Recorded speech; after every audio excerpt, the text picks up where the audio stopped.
In our third installment of Pop Facts from The Wind Waker, we turn our attention to one of Zelda's more eccentric characters. First introduced to us in Majora's Mask, Tingle made a return appearance in The Wind Waker as a pivotal character that aided Link in his quest to save the Great Sea from the clutches of Ganon. After freeing the self-proclaimed 35-year-old fairy from his prison cell, he thanks you by inviting Link to visit him on his island with his brothers Ankle, Knuckle, and David Jr. Later in the game, you must return to Tingle to have him decipher Triforce charts for a price of 398 rupees in order to locate the fragments of the Triforce of Courage needed to progress to the game's finale. However, there's more to Tingle than his business side. In the original GameCube version of The Wind Waker, players could utilize a device known as the Tingle Tuner if they connected a Game Boy Advance to their GameCube system. This device granted all sorts of unique abilities to the player for a price. These items could, in turn, make progressing through the game a bit easier, but you could also bring up extra information about an area while using the Tingle Tuner. It's the ability to see previously hidden messages in a particular dungeon that reveals a rather amusing bit of text. In the Tower of the Gods, you can use the Tingle Tuner to come across 5 pages of a story known as The Legend of the Fairy. When combined together, the text is a parody of the opening sequence of The Wind Waker, telling the tale of how a fairy aided the hero of time during what appears to be the events of Majora's Mask. One passage specifically references this fairy selling the hero of time maps and having the ability to float in midair by dancing above his head like a burst balloon. After giving the hero a map, the text says the fairy flew off again to be better able to foresee places of danger than the hero.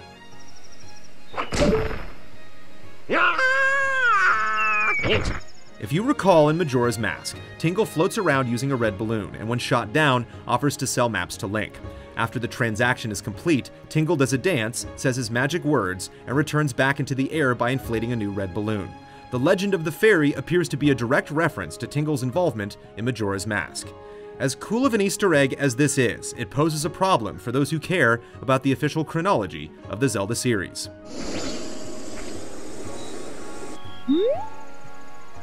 That's because in the official timeline revealed by Nintendo back in 2011, the events of Majora's Mask never occur in the same timeline as The Wind Waker. Majora's Mask occurs in the so-called Child Link timeline, after the hero of time returns to being a kid at the end of Ocarina of Time. The Wind Waker takes place in the Adult Link timeline, after the hero of time is sent back from the future. The existence of any reference to Majora's Mask conflicts with these facts. Also consider the masks we discussed in part 1 of this series found at the desk of the owner of the Nintendo Gallery. They're physical items used during Majora's Mask that appear in The Wind Waker. There's also the fact that both Ganon's and Phantom Ganon's swords in The Wind Waker contain hylian text that when translated spell out the words Zubora Gabora. Zubora and Gabora are names of the smiths found in the mountain village of Snowhead in Majora's Mask. They'll craft you the Razor Sword if you thaw at their hearth, as well as the Gilded Sword if you bring them some gold dust. Perhaps the smiths crafted the very blades wielded by the infamous Ganondorf and his Phantom Menace in The Wind Waker. Now, these could all just be fun Easter eggs that Nintendo sprinkled in to reward curious players, but at the same time, it's completely possible Majora's Mask was at one point within the same timeline as The Wind Waker. Back during the release of The Wind Waker, Eiji Aonuma and Shigeru Miyamoto spoke about a split timeline as a result of Ocarina of Time's ending. Perhaps over a decade ago, the creators hadn't envisioned a third timeline just yet, but rather only had 2 timelines, one of which contained Majora's Mask and The Wind Waker.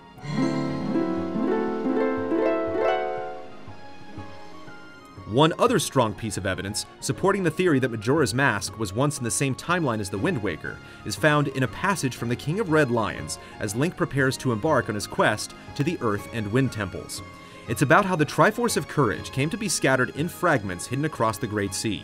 One line in particular states, when the hero of time was called to embark on another journey and left the land of Hyrule, he was separated from the elements that made him a hero.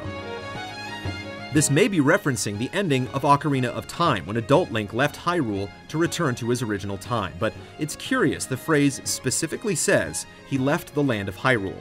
It also says he was called upon to undertake another adventure, which sounds like it was more than him being whisked away back in time at the hands of Princess Zelda. It could be argued that this passage is about Link leaving Hyrule to venture to Termina during the events of Majora's Mask. After all, do you recall seeing the Triforce mark on the back of Link's hand at any point in Majora's Mask? Isn't it possible he left it behind, willingly or not, after departing Hyrule? One other theory is that this passage could be referencing an entirely unknown chapter in the Zelda series. What's for certain is that anyone can find these references in the Wind Waker, but whether or not they're anything more than mere Easter eggs, we'll leave that one up to you to decide.